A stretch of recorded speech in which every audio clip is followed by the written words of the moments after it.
네, 안녕하세요, 여러분. 자, 이제 우리는 서양 사상에 대해서 같이 공부를 할 건데요. 서양 철학의 뿌리는 고대 그리스를 이제 얘기를 합니다. 고대 그리스라고 하면은 이제 폴리스, 도시 국가로 이루어진, 국가?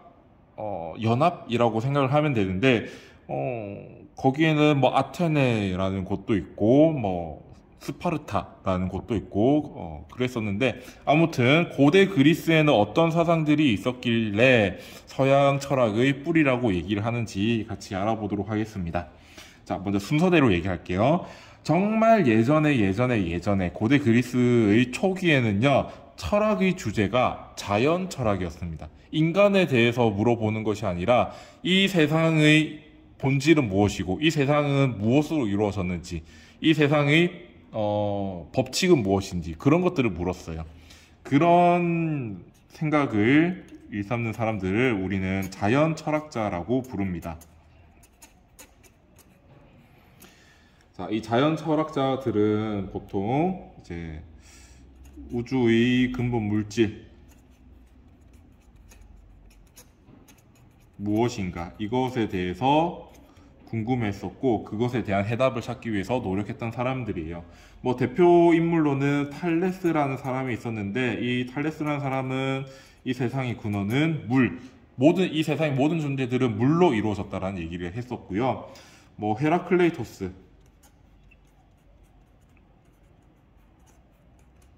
이 사람은 물이 아니라 불로 이루어졌다라고 생각을 했었습니다. 자, 그리고 여러분들이 싫어하는 피타고라스, 이 사람은 물도 아니고 불도 아니고 이 세상은 숫자로 이루어져 있다라고 생각을 했었습니다. 뭐 아무튼 이 자연 철학자들은 인간에 대해서 궁금한 것이 아니라 이 세상의 구성 물질, 이런 것들에 굉장히 관심이 많았다라고 생각을 하면 될 것 같아요. 자, 그러다가 소피스트라는 사람들이 나타납니다. 자, 소피스트. 자, 이 사람들이 어떤 사람이냐면요, 잠깐 배경에 대해서 얘기를 할게요. 그리스 안에는요, 아테네라는 곳이 있었습니다. 아테네라는 도시 국가가 있었는데, 그 아테네는 어떤 정치 체제를 선택하고 있었느냐? 직접 민주주의를 선택하고 있었습니다. 그래서 시민들은 모두 정치 권력을 가지고 이제 의회가 열렸을 때 사람들이 모두 모여서, 시민들이라고 할 수 있는 사람들은 모두 모여서 자신의 생각들을 얘기하고 또 투표하는 그런 식의 정치 체제였거든요. 자, 그런데 직접 민주주의에서 정치 권력을 가지기 위해서는 말을 굉장히 잘해야 되잖아요. 자, 그런 말하는 기술들을 가르쳐 주는 사람들이 소피스트였습니다. 자, 그래서 소피스트, 정치가로서 필요한 수사학이나 이제 말과 관련된 학문입니다. 수사학 또는 변론술, 이것들을 돈을 받고 가르쳤던 교사들을 소피스트라고 부릅니다. 교사 집단. 자, 그런데 이 소피스트들은 어떤 특징을 가지고 있느냐? 우리의 이성이 아니라 감각, 경험을 중시한다는 특징을 가지고 있습니다.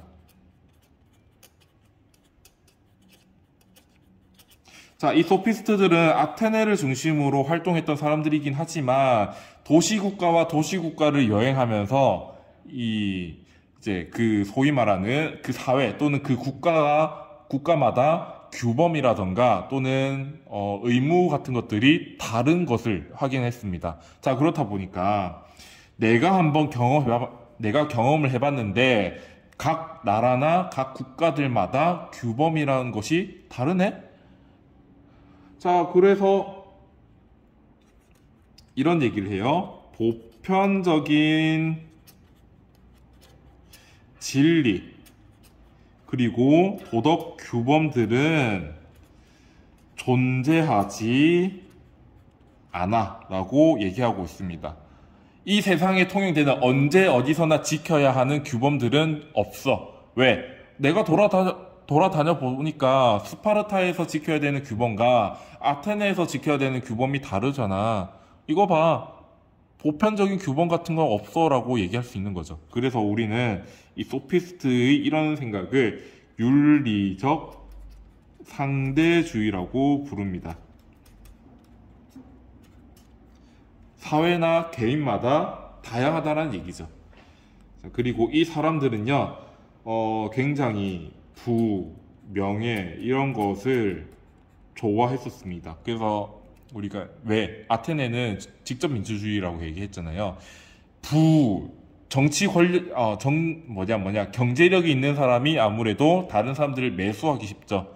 또 명예, 다른 사람들로부터 인기 있는 사람들은 무슨 말을 해도 사람들이 믿어줄 거잖아. 뭐 그런 것들 때문에 이 부와 명예 같은 세속적 가치를 굉장히 중시합니다.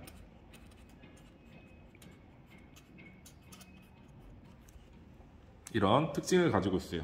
자, 그래서 이 소피스트들은 어떤 긍정적인 평가를 받냐면요. 우리가 기존에 가지고 있던 철학의 주제, 자연을 주제 삼았던 철학을 이제 인간의 형태로 바꿨다라는 거죠. 지금 보면 우리가 뭘 해야 되느냐? 규범, 인간과 관련된 거잖아. 이것에 대해서 관심이 있었기 때문에 철학의 주제를 인간으로 옮겼다라는 긍정적인 평가를 받고 있습니다.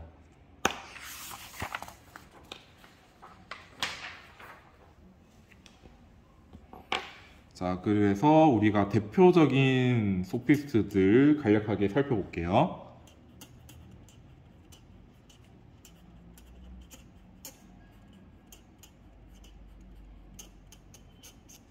자, 첫 번째로 나오는 사람은 프로타고라스입니다.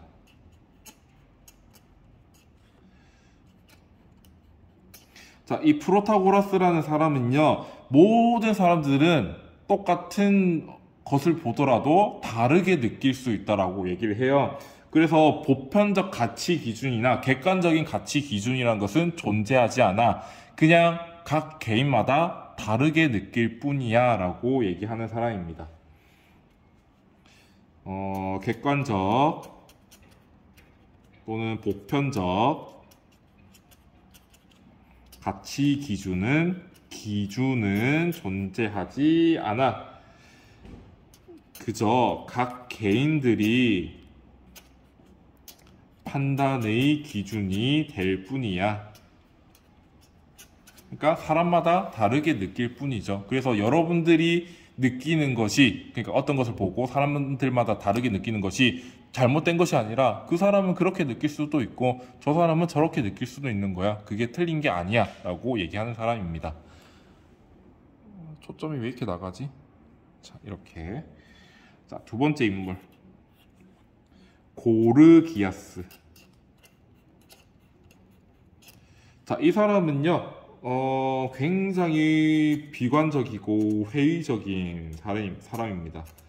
그냥 이 세상에 진리라는 것은 없어. 그리고 혹시나 우리가 진리라는 것이 있다고 치더라도 우리는 그 진리를 인식할 수 없어. 그리고 또 만약에 우리가 진리를 인식할 수 있잖아? 그것을 다른 사람한테 알려줄 수도 없어. 그냥 무조건 다 안 된다라고 하는 사람이에요. 고르기아스는. 그냥 다 허무하고 그냥 없는 거고 그렇게 생각하는 사람이 고르기아스입니다. 자, 세 번째, 트라시마코스라는 사람이 나옵니다. 자, 이 트라시마코스는요, 우리가 나중에 배울 플라톤이라는 사람이 쓴 책, 국가라는 책에서 나오는 사람인데요. 이 사람은 좀 눈여겨봐야 될 게 뭐냐면, 정의에 대해서, 정의에 대해서 얘기를 하는 부분이 있습니다. 자, 어떤 대화를 하고 있는데, 그 대화 주제가 정의란 과연 무엇일까? 라는 게 주제였습니다. 그때 트라시마코스는, 야, 정의라는 것은 강한 사람들이 이익을 얻는 것이 정의로운 거야 라고 얘기를 합니다. 트라시마코스의 논리는 이래요. 자, 아까 아테네는 직접 민주 정치 체제였다라고 얘기를 했죠. 자, 그런데 직접 민주 정치에서 사실 권력이라는 것이 항상 평등할 수는 없어요. 좀 인기가 많거나 또는 그 사람 따르는 사람이 많을 때는 그 사람이 무슨 말을 하든 지지자가 있잖아. 그래서 권력은 항상 이제 불평등한 상태입니다.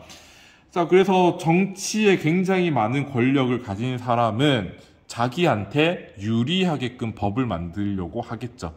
그리고 그 법이 만들어지면 그 법을 사람들이 지킬 때에는 결국에는 그 법을 만들어낸 강한 사람한테 이익이 된다라는 거지. 그래서 트라시마코스는 정의라는 것은 강한 자의 이익이다 라고 얘기를 하고 있습니다.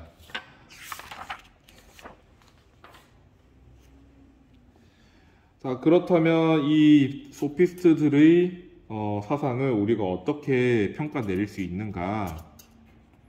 자, 첫 번째, 아까 말했듯이 철학의 관심사를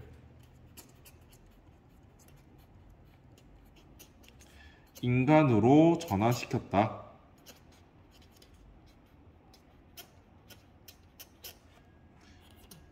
기존에 있던 자연 철학에서 인간에 대한 철학으로 바뀌었다라는 거죠.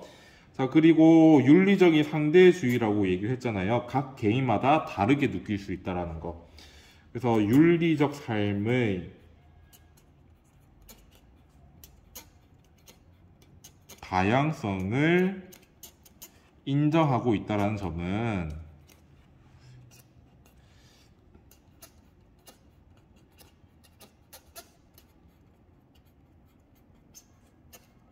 우리가 다양한 가치를 수용할 수 있는 자세, 관용의 자세를 가질 수 있도록 하는데 도움이 된다라고 얘기할 수 있습니다. 현대에는 굉장히 무수한 가치들이, 사람들이 중요시 여기는 무수한 가치들이 있고 다양한 가치들이 있는데 어떤 사람은 사랑이라는 가치를 중시하고, 어떤 사람은 의무라는 책임을 중시하고, 어떤 사람은 효율성이라는 가치를 중시하고, 그럴 수 있잖아. 이렇게 다양한 가치들이 혼재하고 있는데 한 가지의 입장, 한 가지의 가치를 강조하는 것이 아니라, 너는 사랑이라는 가치를 중시하고 있구나. 나는 효율성이라는 가치가 더 중요하다라고 생각해. 너랑 나랑은 다른 가치를 중시 여기고 있구나. 그냥 여기서 끝나는 거. 그것만으로도 굉장히 훌륭하거든요.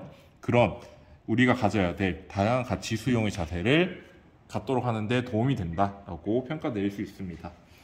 자, 세 번째.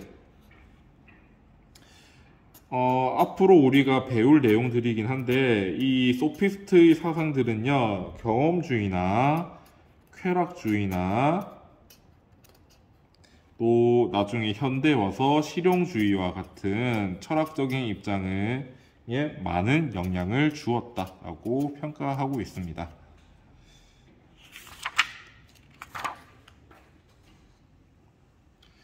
자, 그렇다면 소피스트의 사상이 좋은 점만 있느냐? 당연히 한계점과 문제점도 존재하겠죠. 자, 먼저 이 소피스트들은요, 상대주의적인 입장이 있잖아요. 자, 그런데 이런 경우가 있을 수도 있지. 내가 만약에 효율성을 굉장히 강조하는 사람이에요. 이제 효율적인 이익을 굉장히 강조하는 사람이에요. 자, 내가 저 사람을 죽이면, 살인을 하면 너무나 효율적으로 내가 돈을 얻을 수 있을 것 같아. 명예를 얻을 수 있을 것 같아. 그러면은 소피스트들의 입장에서는요, 그게 정당하다라고 얘기할 수 있는 거예요.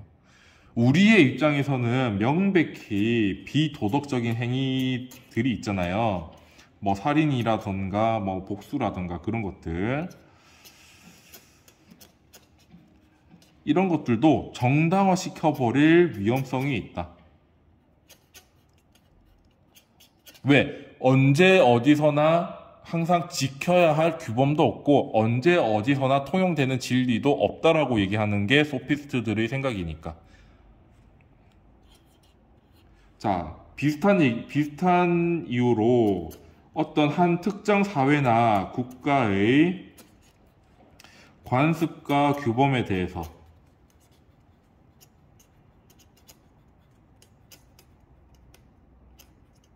우리가 객관적으로 평가할 수 없다라는 위험성도 가지고 있습니다. 자, 예를 들어서 아직까지 중동의 어느 나라에서는요, 명예살인이라는 것이 존재합니다. 자, 명예살인이 어떤 거냐면요. 자, 제가 나의 가족인데, 나의 형제이고 나의 자매인데, 우리 가족의 명예를 더럽혔기 때문에 쟤를 내가 죽인 거야. 실제로도 그렇게 됐을 때 그 국가에서는 무죄 판결 납니다. 여러분들은 이게 옳다라고 생각을 하나요? 자, 그런데 소피스트들의 입장에서는 그게 왜 문제야? 라고 할 수 있는 거지. 왜? 국가나 사회에 따라서 관습과 규범들은 다양할 수 있다라고 얘기하는 것이 소피스트들의 입장이잖아요. 자, 그런데 우리가 우리들의 입장에서는 이 명예살인은, 살인이라는 것 자체는 굉장히 나쁜 것이고, 사람의 생명이 명예보다 더 중요하다고 생각하고 있잖아요, 우리는. 자, 그런데 소피스트들의 입장에서는 이 명예살인이 제도화된 것 자체가 문제될 게 없다라고 얘기하고 있습니다.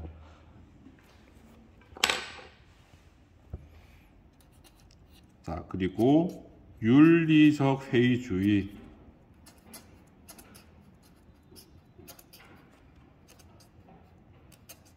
자, 윤리적 회의주의라는 것은, 윤리라는 것은 존재하지도 않고, 윤리라는 것은 뭐 쓸모도 없어, 필요도 없어, 이 세상에는 윤리 같은 것은 필요 없어 라고 하는 입장을 가질 수 있게끔 할 수도 있다. 위험하다. 여러분들 여기에 동의하나요? 소피스트들의 입장에서는 윤리란 아무 쓸모 없다라고 얘기할 수도 있어요. 아까 고르기아스 봤잖아. 근데 우리는 필요하다라는 걸 알고 있죠. 자, 그리고 스스로 모순을 가지고 있습니다. 무슨 얘기냐면, 각 개인마다 느끼는 것이 그 자체로 진리라면, 자신의 입장을 반대하는 것도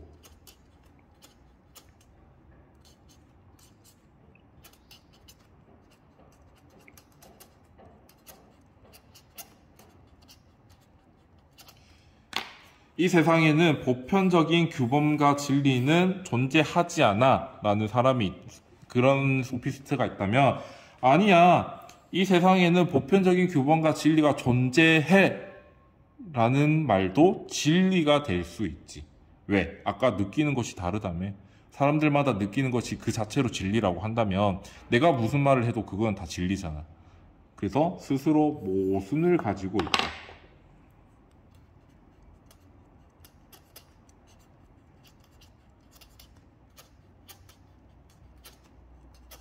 이런 반대하는 주장에 대해서도 우리가 진리로 인정해야 한다라는 점을 봤을 때, 이 소피스트들, 상대주의 입장은 모순을 가지고 있다라고 얘기할 수 있겠습니다.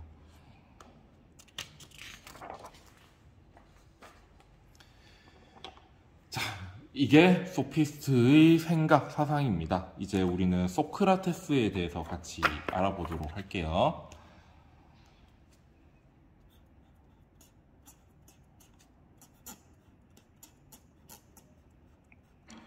자, 소크라테스, 여러분들 이름은 다 들어본 사람이죠. 굉장히 유명한 사람이고 인류의 4대 성인으로 불리는 사람인데, 이 사람은 고대 그리스 아테네라는 곳에서 태어나서 활동했던 사람이고, 구체적인 직업은 없었어요.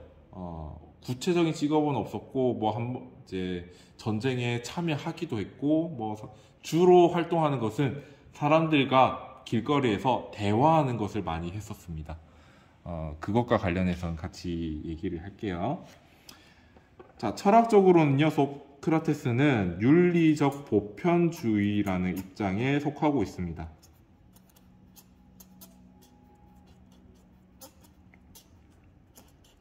자, 윤리적 보편주의, 보편적 진리와 또는 규범, 이런 것이 존재한다라는 입장입니다. 내가 언제 어디서나 지켜야 되는 규범이라는 것이 있고 내가 언제 어디서나 통용되는 진리라는 것이 있다라고 하는 입장이 보편주의입니다. 자, 그런데 이것을 우리가 어떻게 알 수 있느냐? 인간이 가지고 있는 이성을 발휘했을 때 알 수 있다.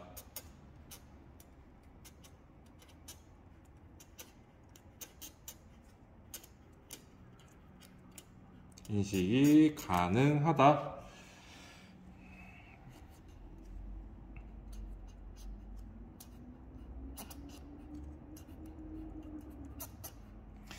자, 인간의 특징을 보면요. 내가 한 번이라도 들어본 내용이라면, 나 저번에 들었어. 내가 알고 있는 내용이야. 나는 그 내용을 잘 알고 있어. 라고 하는 것인데, 굉장히 착각이죠. 진짜 그것에 대해서 잘 알고 있을까? 또, 내가 알고 있는 것들이 정말 참된 100% 완벽한 진리일까? 진실일까? 사실 소크라테스는 우리가 알고 있는 대부분의 것은 알고 있다라고 착각하는 거라고 얘기를 합니다. 100% 완벽한 진리를 알고 있는 사람은 거의 없다라고 얘기를 해요.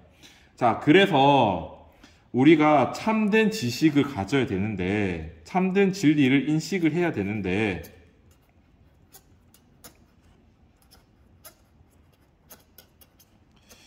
그러기 위해서는 기존에 내가 알고 있던 것들이 100% 완벽한 진리가 아님을 스스로 깨달아야 된다라고 얘기를 합니다.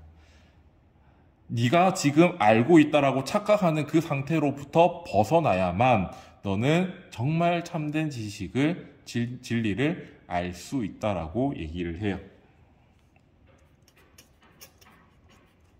먼저 자신이 알고 있는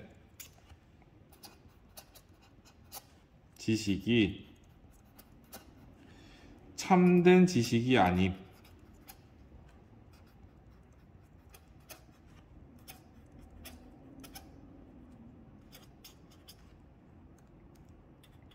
이것을 깨달아야 한다.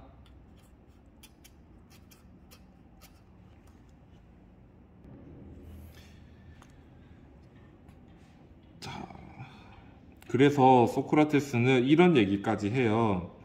내가 스스로 내가 진짜 잘 알고 있는가 성찰하지 않는 사람, 그런 삶은 도저히 인간으로서의 살 가치가 없다라고까지 얘기를 합니다.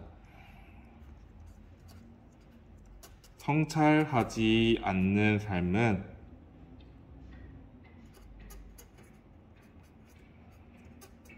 또는 검토되지 않는 삶,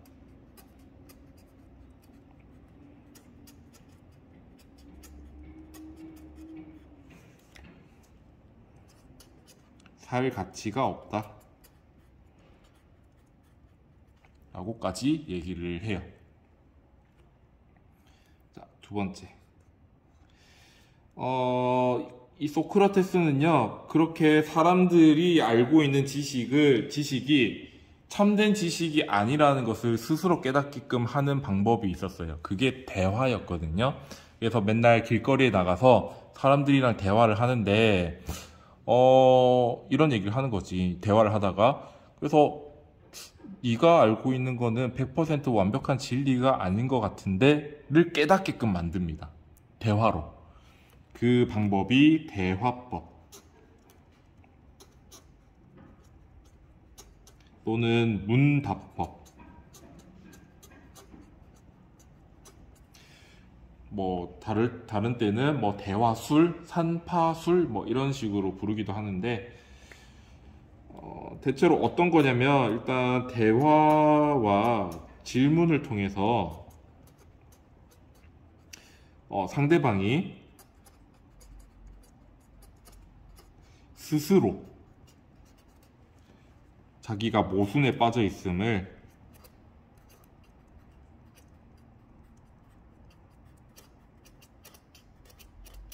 깨닫게끔 해주는 겁니다.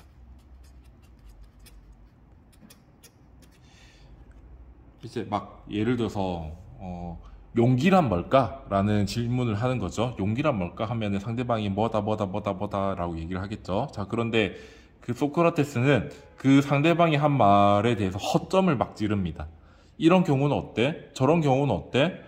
근데 네가 앞에서 했던 말이랑 지금 했던 말이랑 완전히 반대되는 거 아니야? 좀 모순인 것 같은데? 그러면 이제 상대방이 무슨 얘기를 해야 될지 모르고 스스로 내가 지금까지 제대로 알고 있던 게 아니구나를 깨닫게끔 해준다고 하는 겁니다. 아무튼 대화법 또는 문답법, 삼파술 이렇게 부르기도 한다. 자, 그런데 사람들이 계속 나는 잘 알고 있다고 생각했는데 소크라테스가 자기 와가지고 내가 모르고 있다라고 얘기를 한다면 사람들이 기분 나쁘죠. 약간 자존심이 상하죠. 그래서 나중에 소크라테스는 사람들로부터 좀 미움을 많이 사가지고 재판에 넘겨져서 사형을 선고받습니다. 아무튼 그렇습니다. 그때 이제 소크라테스는 나는 그래도 이 아테네 시민들이 참된 진리를 깨닫게끔 하는데 노력했다, 일조했다라고 스스로 변론합니다. 그럼에도 불구하고 사형 선고를 받고 결국엔 이제 그 독약을 마시고 죽습니다.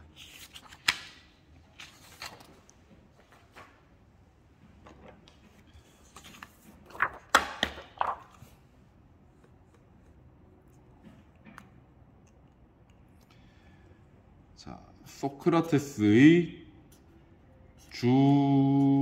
주지주의에 대해서 얘기를 해볼게요. 주지주의라는 것은 지식을 굉장히 중요시하게 여기는 사상이라는 얘기입니다. 지식 또는 암. 자, 근데 이때 말하는 지식은 어렴풋이 알고 있는 지식이 아니라 정말 100% 완벽하게 알고 있는 지식을 얘기를 하겠죠. 자, 서양 철학에서는 이 덕이라는 단어가 계속 나올 겁니다. 덕. 근데 이제 사람마다 또는 시대마다 이 덕의 의미가 다른데 고대 그리스에서는 아레테라고 얘기를 하면서 덕을 이렇게 정의 내리고 있습니다. 고유한 기능을 탁월하게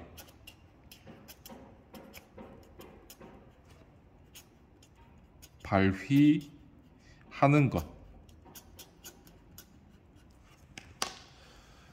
자, 우리가 인간의 야구 방망이를 만들었어요. 야구 방망이를 만든 이유는 뭘까? 야구 방망이의 기능은 뭘까요? 날아오는 야구공을 치기 위해서 만든 거죠. 자, 그래서 야구공을 치는 데 쓰면은 그 야구 방망이의 기능을 탁월하게 쓰는 겁니다. 자, 그런데 그 야구 방망이를 사람을 때리는 데 쓰면은 제대로 사용한 건가? 제대로 올바르게 사용하는 것이 아니죠.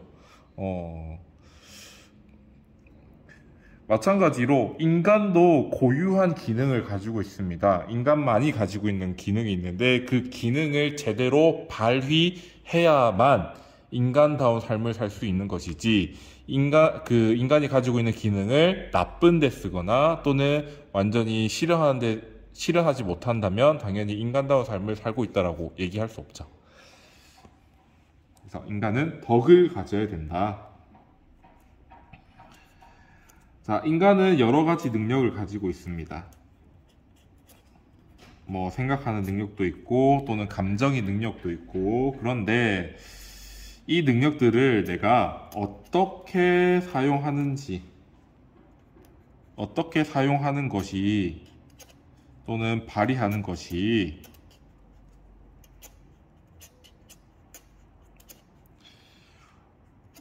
옳은 걸까 생각해 봐야 되죠. 근데 그것을 모른다면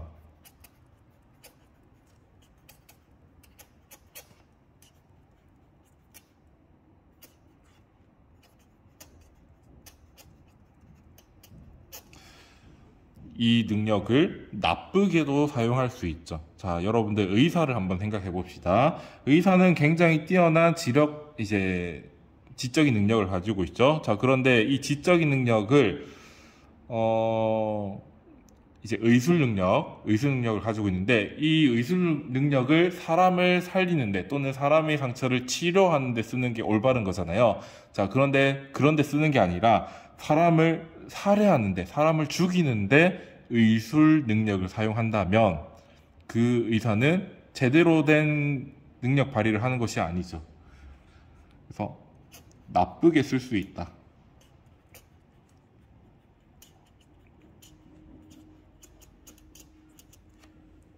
그래서 우리는 뭘 가져야 된다? 어떻게 사용하고 발휘하는 것이 옳은 것인지에 대한 지식, 그것을 선에 대한 지식이라고 부르거든요. 그런 지식을 가져야 된다. 무엇이 좋은 것이고 옳은 것인지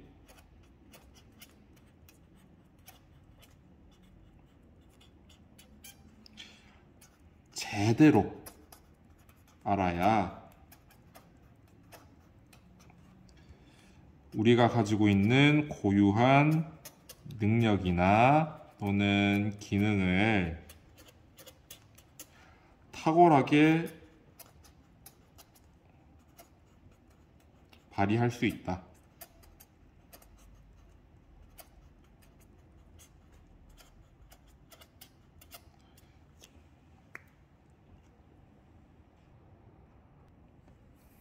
자, 그리고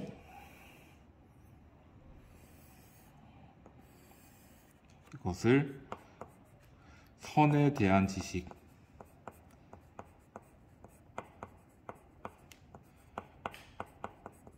또는 이 선을 종종 조음이라고도 표현을 하기도 해요. 둘 다 영어로는 굿이거든요. 그래서 조음이라든가 선이라든가 이제 혼용해서 사용하고 있습니다.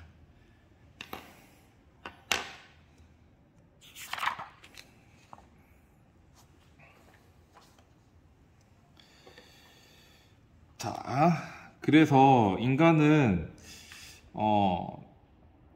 자신의 능력 또는 기능들을 잘 발휘해서 덕이라는 것을 가져야 되는데 이 덕을 한번 보자면요. 잠깐만, 이 감정, 욕구. 자, 우리가 어떤 감정을 가지는 것이 옳은 걸까? 또는 이 상태에서는 내가 어떤 감정을 취해야 될까를 안다면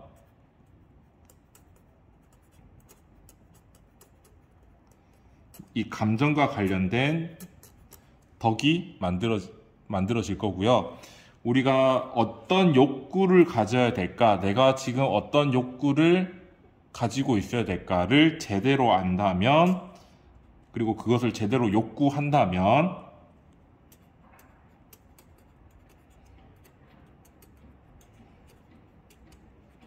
이 욕구와 관련된 덕이 생기겠죠. 자, 이런 것처럼 우리가 여러 가지 덕들이 존재하는데 말이 좀 어려워지는 것 같은데 뭐 절제의 덕이라든가 용기의 덕이라든가 또는 뭐 지혜의 덕이라든가 뭐 여러 가지 덕들이 있을 수가 있죠. 이 절제의 덕이 있기 위해서는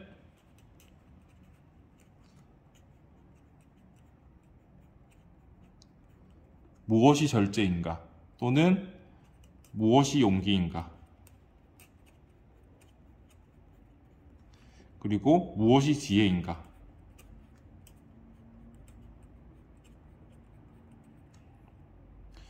무엇이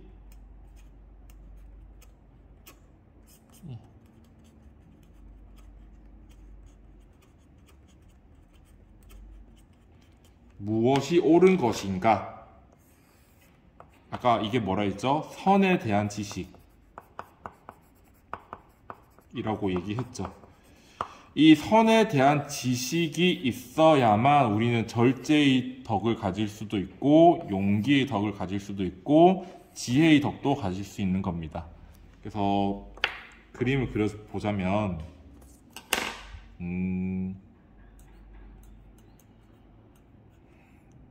절제의 덕이 위해서는 이 안에 선에 대한 지식이 있어야 되고, 용기도 이제 그려보자면 용기가 되기 위해서는 선에 대한 지식도 있어야 되고, 내가 지혜의 덕을 가지기 위해서도 무엇이 옳은지 선에 대한 지식이 있어야 된다 하는 겁니다. 좀 어렵죠? 말이 어렵죠? 아무튼 정리하자면 우리가 덕이라는 것을 가지기 위해서는 반드시 올바른 지식이 있어야 된다.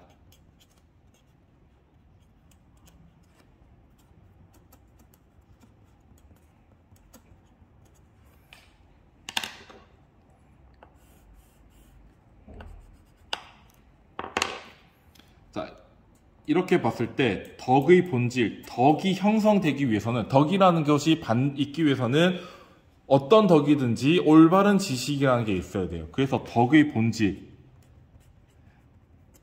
본질은 지식이다. 그래서 이렇게 얘기를 해요. 덕은 지식이다 라는 얘기를 합니다. 왜? 이 지식이 없이는 덕이라는 것은 절대 형성될 수 없으니까. 반드시 이 지식이라는 게 있어야만 덕이라는 게 만들어질 수 있으니까. 덕은 곧 지식이다 라고 얘기하는 겁니다. 자, 그렇다면 이런 얘기도 할 수 있지 않을까? 만약에 어떤 사람이 용기의 덕을 가지고 있어요. 자, 용기의 덕을 가지고 있다라는 것은 그 사람은 곧 무엇이 올바른지에 대한 지식이 있다라는 거죠. 그쵸? 자, 그런데 다시 올바른 지식이 있는 사람은 용기의 덕뿐만 아니라 절제의 덕도 가질 수 있죠. 또 선에 대한 올바른 지식이 있는 사람은 뭐 다른 덕들도 가질 수 있죠. 왜? 덕은 곧 지식이니까. 그래서 한 가지의 덕을 가지고 있다라는 얘기는 이 사람은 선에 대한 올바른 지식을 가지고 있다라는 얘기고,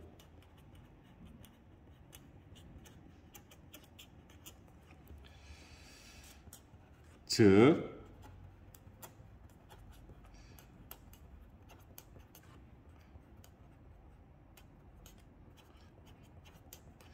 이 한 가지의 덕을 가지고 있는 사람은 결국 모든 덕들을 가지고 있다라는 얘기가 되겠지.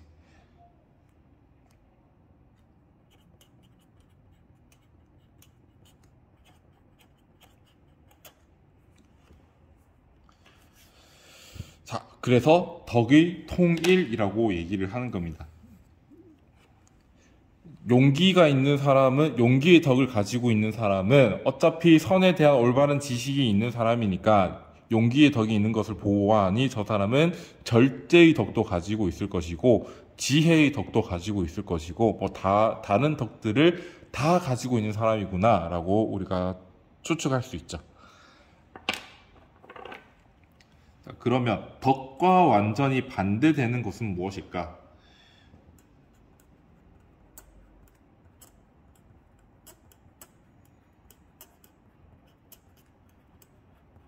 자, 덕이 형성되기 위해서는 선에 대한 올바른 지식이 있어야 되잖아요. 자, 그런데 덕과 반대되는 것, 덕이 없음, 덕을 가지고 있지 않음은 왜 생겨나는 걸까? 당연히 선에 대한 올바른 지식이 없기 때문에 안 생겨나겠죠. 선에 대한 올바른 지식이 없는 상태,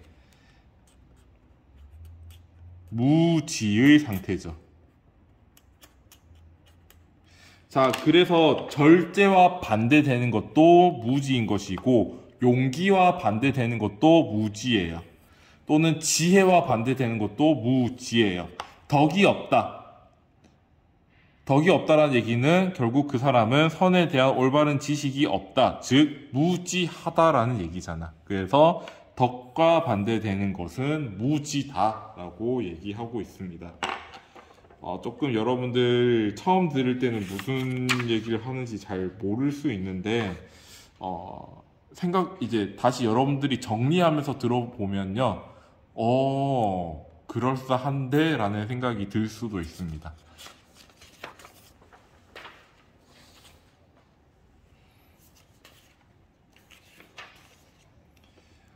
다섯 번째, 지, 덕, 복, 일치. 자, 또는 지덕복 합일설이라고도 합니다.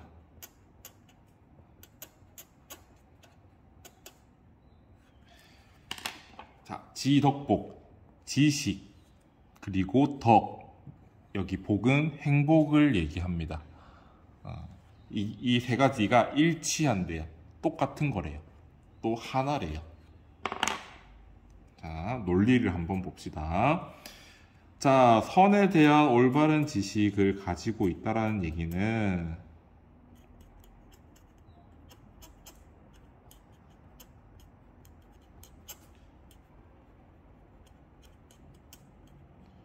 이 말은 곧 덕을 가지고 있다라는 얘기죠. 이 얘기는 앞에서 했었습니다. 자, 그런데 소크라테스는요, 다른 사람과 얘기를 할 때 이런 질문을 합니다. 덕은 유용한 것이지? 덕은 좋은 것이지? 그 자체로 언제 어디서나 상관없이 좋은 것이고, 그리고 좋은 것이라고 하는 것은 우리한테 유익함을 주는 것이겠지라고 질문하고 상대방은 그렇다라고 대답을 합니다. 왜? 덕을 가지고 있다는 얘기는 그 사람이 자신의 능력을 탁월하게 발휘하고 있는 것이니까, 인간 자신의 능력을 잘 발휘하고 있는 것이니까 인간다운 삶을 사는 것이고 자기의 영혼에도 좋은 거잖아요.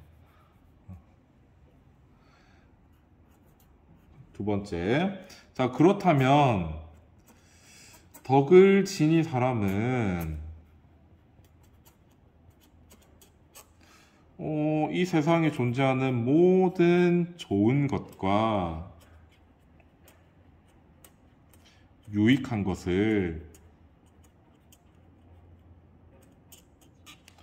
가진 사람이겠네?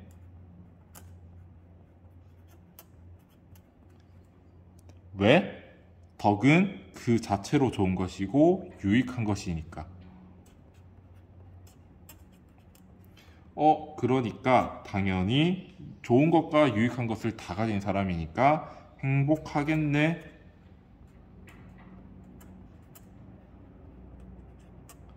이라는 논리 구조를 얘기하고 있습니다. 처음에 볼 때는 이게 무슨 뚱딴지 같은 소린가 싶을 수 있는데, 사실 여기서 뭔가 모르게 뭔가 빠진 것 같긴 하지만 그래도 수긍할 수 있는 것 같기는 해요. 아무튼 소크라테스의 생각은 그렇습니다. 무엇이 올바른지 무엇이 선한 것인지에 대해서 알고 있는 사람은 덕을 가지는 사람이고, 덕이라는 것은 우리가 가지고 있으면 인간의 능력을 잘 발휘하고 있는 것이니까 그것은 좋은 것이고 유익한 것이니까 곧 인간 자신을 실현하는 행복한 사람이다 라고 얘기를 할 수 있습니다. 조금 어렵죠. 자, 마지막 지행합일이라는 내용이 있는데요. 여러분들 혹시 이것은 나한테 나쁘다라는 것을 알면서도 그것을 실천하는 친구들 있나요? 예를 들어서 이 행동은 나한테 큰 고통을 줄 것인데 나는 이것을 꼭 해야 돼. 뭐 그런 사람, 그런 친구 있나요? 근데 소크라테스는 이런 얘기를 해요. 모든 사람들은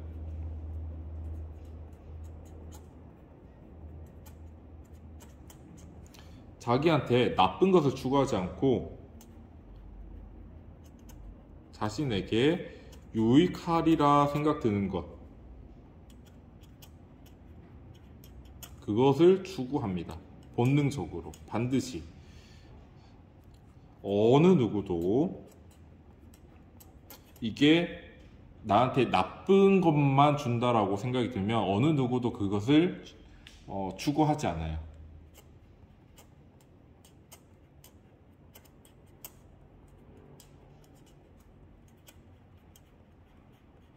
자, 이거는 우리가 쉽게 납득할 수 있는 얘기죠.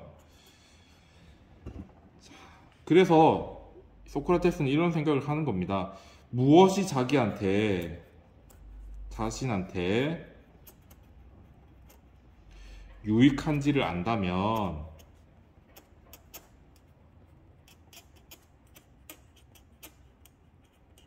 사람들은 그거 하지 말라고 해도 할 거야. 필연적으로 반드시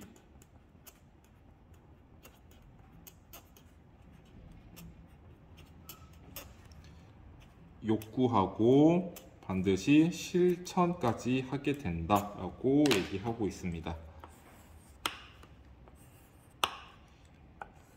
단 그것이 무엇이 자신한테 유익한지를 안다면.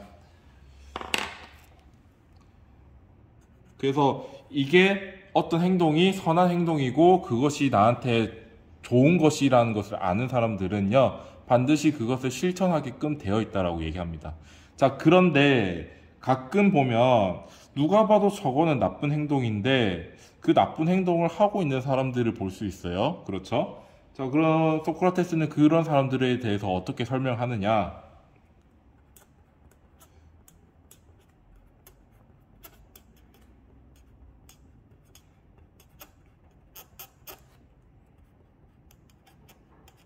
또는 여기 실천. 자, 이 사람들은요,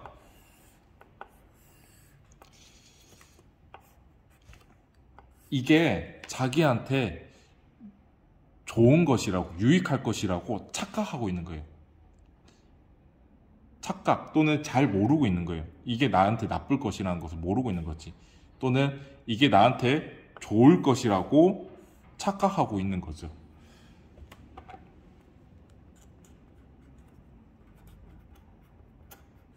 그것이 자신에게 유익할 것이라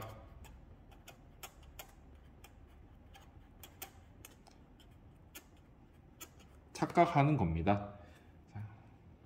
즉 이것은 그것이 진짜 나쁜 것임을 모르고 있는 것이죠.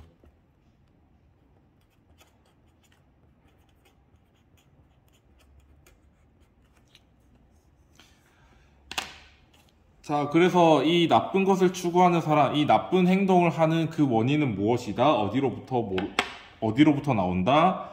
그것이 나쁜 것임을 모르는 무지의 결과이다.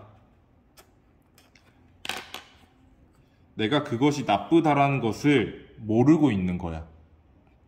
그래서 그 결과로 나쁜 행동을 추구하는 거지. 자, 그런데 소크라테스는 이런 얘기를 해요.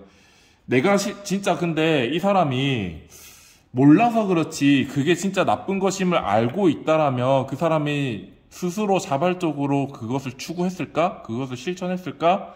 근데 앞에서 얘기했죠.